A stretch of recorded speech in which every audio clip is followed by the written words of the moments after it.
On this episode of ResiWeek, we talk ISC West, normalizing turnover, and AV technicians are in demand. All this and more on this episode of ResiWeek. The network for the AV industry. What are you listening to? This is AV. This is AVNation. This is AVNation. We can't say the future without AI. I mean, there's no way around it. 50% of workers now believe AI is going to improve their experience. When I come into the meeting room, I need a way to incorporate my AI with what's going on in the meeting. It's almost a bring your own AI type of a concept. Most of what we do in our day-to-day is going to change significantly. Hear the latest AV trends and predictions in this episode of Crestron's Smarter Spaces podcast on your preferred podcast platform. This is ResiWeek, episode 375, AR Ready. Welcome to a special episode of ResiWeek. This is your weekly roundup of all the latest news and stories for the residential AV industry. I'm your host, Matt D. Scott for AVNation.tv. And this week, I'm pleased to be joined by my grandma, my favorite person in East Alton, Illinois. Wow. It's Timothy Albright. He's the founder of AVNation and my grandma, Tim. How you doing, Tim? I'm fine. How are you? Fantastic. Sorry, I had a cough before I talked. It's what we do. 3, 2, 1. All right, Tim. It is the end of Easter weekend, so everybody is jammed with 2 short weeks. So thanks for jumping in and chatting with me a little bit today. We are going to kick it off with a story that comes to us from CE Pro, ISC West. It's a recap that brings the bustle and then some to Vegas. We actually had Avi on last week, who was at ISC West, and he talked a lot about it. So A, you can listen to that episode, but B, go and read through the article. They talk about the 500 exhibitors that were there and how excited per se everyone seemed to be at the show. There's a video that goes along with it. Tim, what I wanted to ask you about was one of the things that they hit on, and Avi hit on as well, was the fact that attendees were excited and energized and, seemed quite positive in their outlook on the future. And also that manufacturers were bringing new products to the table, which hasn't really been the case in a while. So typically the last couple of years when we talk about trade shows, we ask the inevitable, are trade shows back? And everybody goes, yes, it's great to be friendly together. So I do want to ask that question in the sense of, are we back on track with product releases and companies actually showing new stuff? But I also want to ask about the positive outlook. And I'm not trying to be a negative Nancy, but I'm reading a lot of stuff that says that this positive outlook is there, but it's overlooking a lot of factors that are implying that it shouldn't be. Yeah. Where are we at with that? I will. I listened to the episode. I love Avi and his outlook. I was in Dallas last week with our buddy Michael Peevler from Atlas IED, sponsor of AVNation. They were an exhibitor at ISC West. This is the story that Michael relayed to me. He said, first day of the show, typically he'll be able to get a lunch break around noon or 1, right? Yeah. He said show starts at 10 a.m. He turned around and it was 4:30 p.m. and he had not had a break. Now, as an exhibitor, for on a human level, holy crap, that's a long time of going and talking. And but from an exhibitor standpoint, you love to hear that, because that means, number one, you're busy. Your booth is busy, and you're not noticing the time, right? You're not watching the seconds crawl by. Your day has absolutely blown by. But the excitement level as well is what Michael relayed to me. He said the folks were excited. They were energetic. They were excited about the future. They were optimistic about the future. Now, a little bit of what you're relaying to, I think, is the economic forecast, right? Yeah. The potential recession, the potential economic downturn. And you and I have both been to several conferences. We've listened to enough economists over the years. We've heard enough people with PhDs in economics and stuff like that to understand that these folks sometimes are wrong. More often they're right, but sometimes they're wrong. And if you look at some of the sectors, right, the new home builds are down, right? Mm-hmm. But and the housing market itself is getting to be a bit soft. It is not what it was 2 years ago, where you could take, X in your house and double it just because you wanted to sell it in any given market, St. Louis included. So that's pulled back a bit. The demand is softening on that. But there's no other indication that either on the residential side or the commercial side that the economy overall is going to take a hit. Doesn't mean it's not going to. Doesn't mean that the war in Ukraine or some of the other factors, the supply chain, which is still an issue, and I don't care what manufacturer you listen to, it is still an issue in some sectors. It's a big one. Yeah, I mean, it's there are manufacturers that are producing product now, and they are shipping, and it may not be, they may not have it in stock, but 4 weeks is better than no weeks, right? Yeah. So at least they're getting there, but we're not out of the woods yet. Right. So all of these factors are there, and there's a lot of unknowns. I'm not trying to be a rose-colored glasses type person, but there's nothing on the horizon necessarily that is like this big, ominous, oh my gosh, the economy is going to come crashing to a halt. I say that with one caveat. I don't know that anybody, with the exception of the people that were the main characters in The Big Short, saw the economic crash happen in 2008. Yeah. So certainly there is something that could come down the pipeline, but there's nothing that's like overarching, oh my gosh, the economy is going to grind to a halt. Yeah, that's a good point. And if you want more on my insight on that, DM me and I'll happily show you some pointers that might give you some caution. All right, let's change topics for a second so I don't soapbox. This comes to us from Residential Systems and a good fan of the show, Mr. Henry Clifford, normalizing turnover, why it's not always a bad thing when an employee decides to leave your company. Henry, as always, has a really good take on things.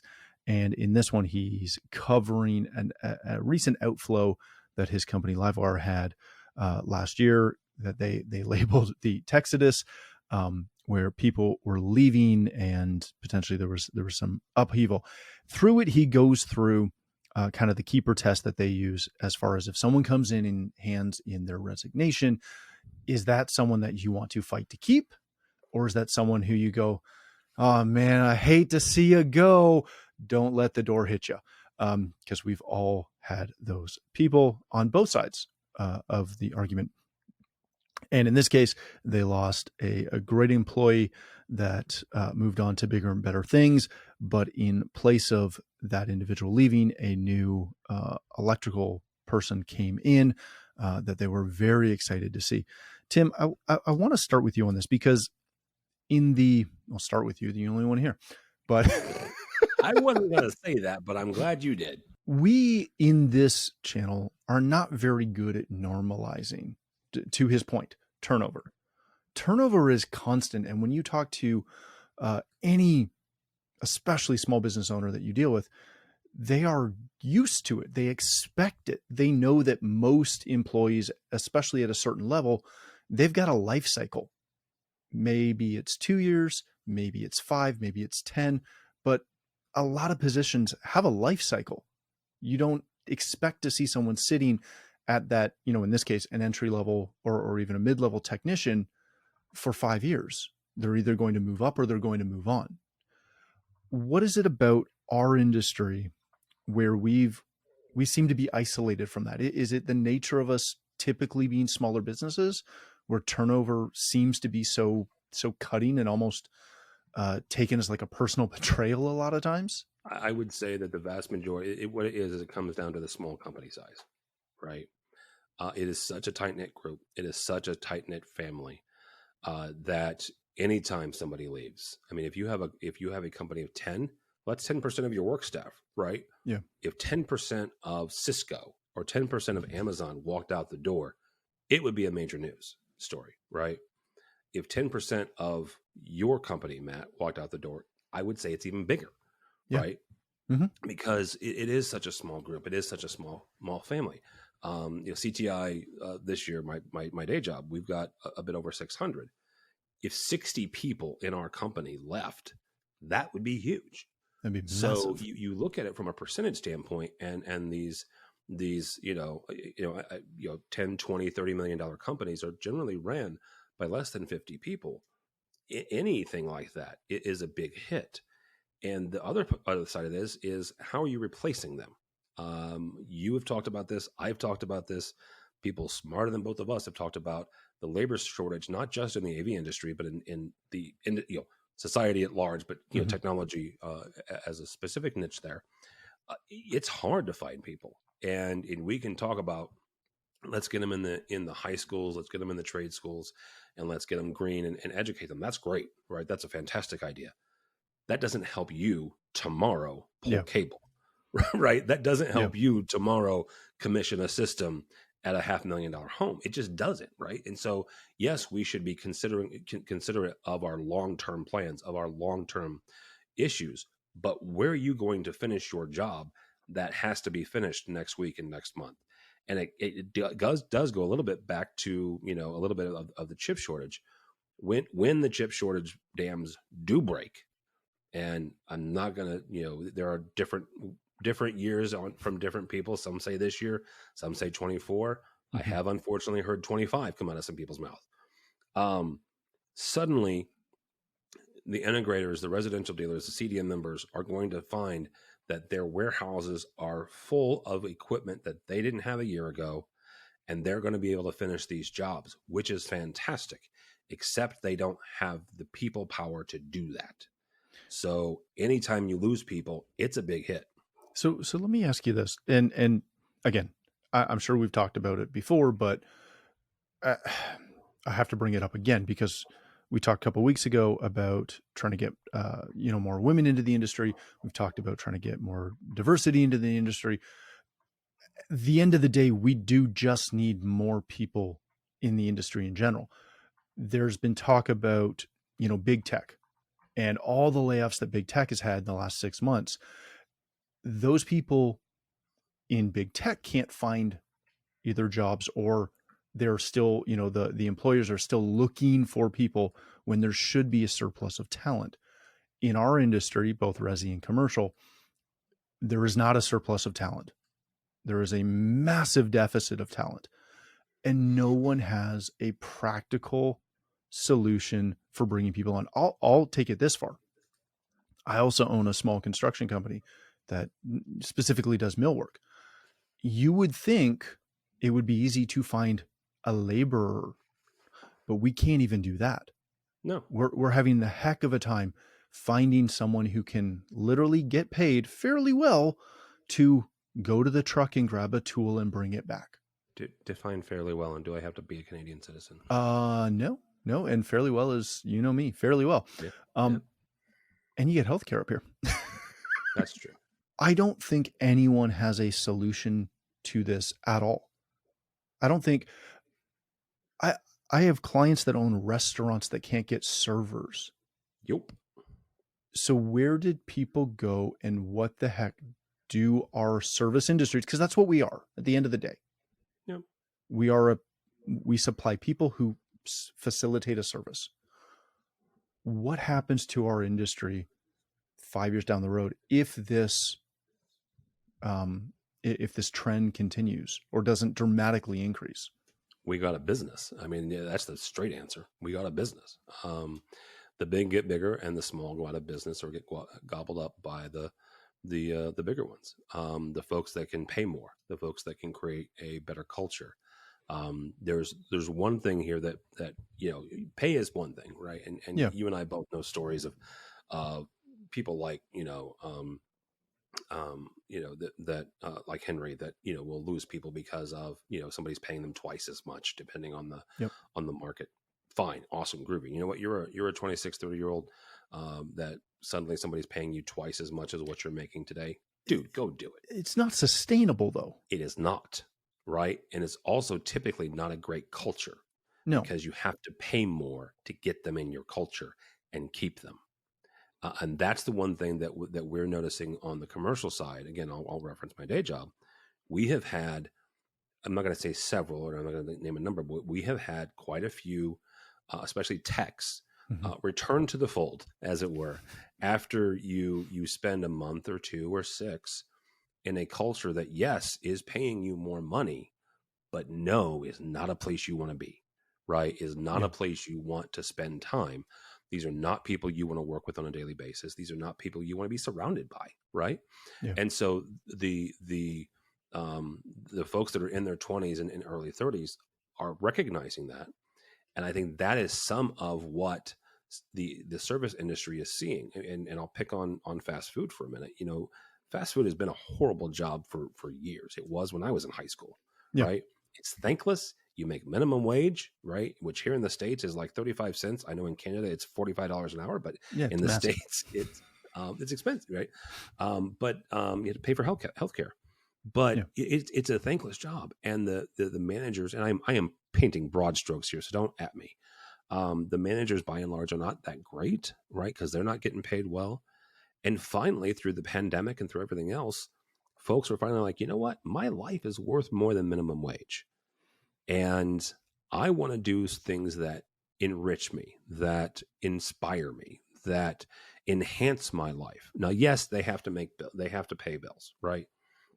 But there are other options out there than getting berated every day, depending on the environment. Yeah, I so want to dig into that, but then we'll cover nothing else. Okay. And this isn't a show about minimum wage. It's your show, dude. I don't care.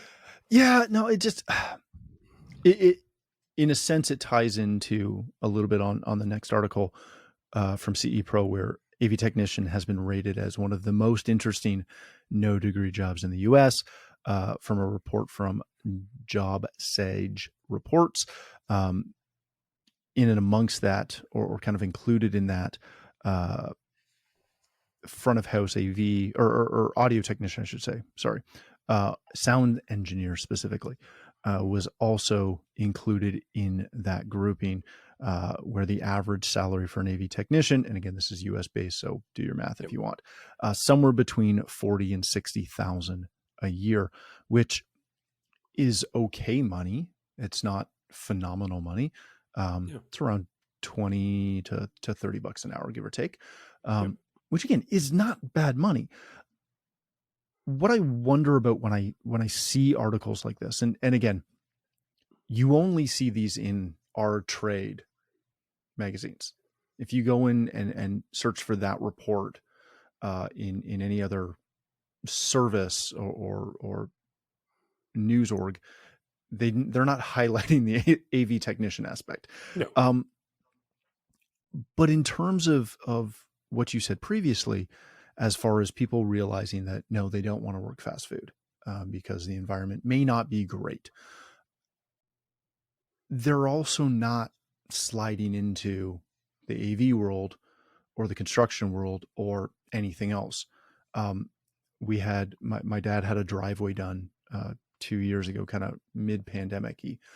And I was unaware, but asphalt pays really well, shockingly enough, because it's dirty, hard, stinking work. Hot. They had people that were literally hired on for that day to start. And by 10 o'clock, they were walking away to the bus stop because it was hard. We've had people that we've hired that worked for 2 days when they were inside, and they were great. The second we got outside in the summer to dig a trench for a conduit, they didn't last till noon, and they were gone and asking for 2 weeks pay, which is adorable.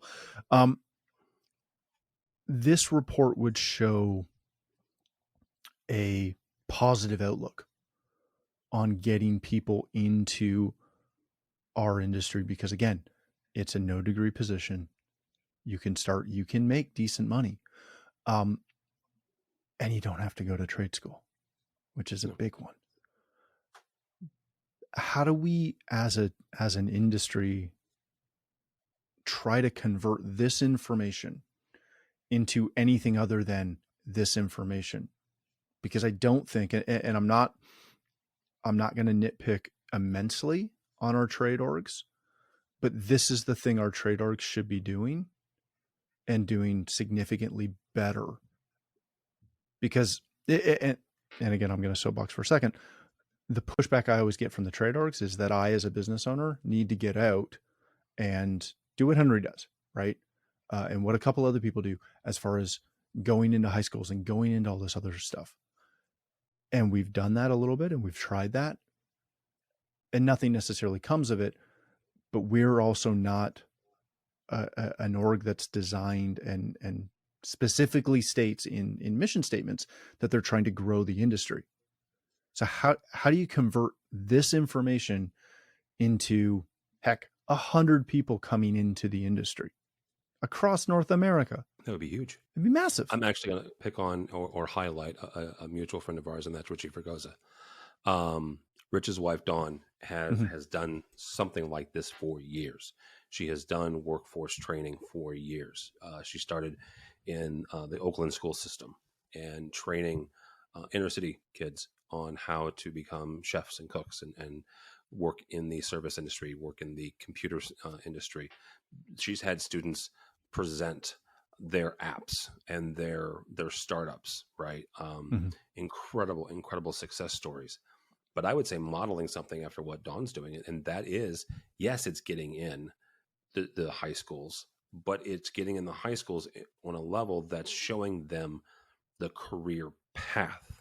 It's showing them not just, hey, AV's cool, AV's groovy, right? Da, da, da. No, forget that. Show these young people that not only is this a valid career path for them, but it's one that they can make a livable wage without the anchor of college debt. Now, the anchor of college debt is an overarching statement, 100%. I don't care if you're talking about a trade school, you're talking about a bachelor's degree or master's degree, you're going to, unless your parents are independently wealthy, you're going to have some level of debt when you graduate high school. Yep. If you get some sort of training program, some sort of workforce development in your organization, then you can provide them not only a livable wage, a trade that they can grow up in, but also do so without this anchor. They're going to be incredibly indebted to you on an emotional and personal level. Doesn't mean they're never going to leave, but that does mean that they're going to have a certain level of loyalty to you for a certain length of time. You're also going to have one to them. Again, go back to the fact of these smaller and mid-sized companies. You have an employee base of 50, and you add 10 of these young people over the course of 4 or 5 years. Well, that's 5-6% of your workforce. That is a large percentage of your workforce being young, being imaginative. They'll have a different perspective. They'll bring you new ideas, not only on how to do the work, but also how to attract other young people who are closer to their age than the 50-year-old in the room. Yeah, that's a good point. All right, let's wrap this up quickly with arguably one of the most ridiculous things I've read in a long time. That's saying something. Yeah, because I read the news a lot. Oh, goodness. All right, this comes to us from Hidden Wires. AR glasses can create a 215-inch virtual display. Rokid, I believe, has launched its Rokid Max AR glasses that are small, lightweight, offer up to 600 nits of perceived brightness using a Sony Full HD Micro OLED panel that create a 615-inch screen 6 meters away, which equates to like 18 feet away, I think, give or take, with a 50-degree field of view. These retail for about $500, I believe I saw online. Tim, this just looks like gadgetry and ridiculousness to me. Yeah. Granted, I'll couple that with Apple supposedly has AR glasses coming out later this year. Supposedly. they continue as an industry, big tech continues to try to make this a thing. These are oddly affordable. Yeah. Given their specs. Who the heck is looking for this? Who is buying this? Who cares about this? Mitchell picked this story, didn't he? He did. Okay, yeah. Because it's I poke fun at our fantastic producer, but I never do that. First of all, I think it's the tech companies who are looking for this, right? They're I mean, remember a number of years ago, Google Glass, mm-hmm. right? And the I'm not gonna say debacle, but the failure that it was. There will eventually be some version of augmented reality glasses and or contact lenses at some point in the future, most likely before I retire. Okay, so you're looking at somewhere in the neighborhood of 20 years ish. The question is this the one, right? Is this the one, or is the next one the one? Is it Samsung doing it, or is it Sony, or is it Google coming back again, or is it Amazon? I don't know the answer to that, but augmented reality has such a potential and has such a opportunity for everything from facial recognition, because if I walk up to you and I don't remember your name, because just for the record, I have a bad habit of that. Yep. Then, it's going to help me do that. Or it's going to look at a plant when I'm hiking and go, no, don't eat that one, dummy. It's poisonous. Instead of pulling out my phone and using the app that does that, it would sync with my glasses. I don't, some of it's societal, right? Some of it's the age group of folks who grew up with technology, right? I look at people like my dad. My dad, who is in his 70s, would never do this, right? Would never wear this. But I would 100% do it if it was reliable, and if it had enough specs and it had enough, benefits that that I could see wearing them, and if the price was right, and if it did this, because I'll be 49 next month, and 3 years ago I said, shut up. I started wearing prescription lenses because I went through a couple of years of needing readers, and finally I said, screw it. And so I have prescription glasses because I'm already used to wearing the glasses, and I don't do contacts because, first of all, I'm freaked out about poking my eye out. And it's not that important to me. If somebody could take the glasses that I like, right, and make them prescription and put AR and put the other tech in it, and they didn't break the bank, I might do it. Yeah. But I don't think that society as a whole, you want to talk about market share, I don't think the market share is there yet. Yeah, I'd agree with you on that one. All right, let's wrap it up there. Tim, thanks so much for joining us. If people want to connect with you, listen to you on AV Week or anything else you're doing, where can they do that? They can't. Perfect. You can find me at AVNation. You can also find me at CTI.com. You can find me on LinkedIn.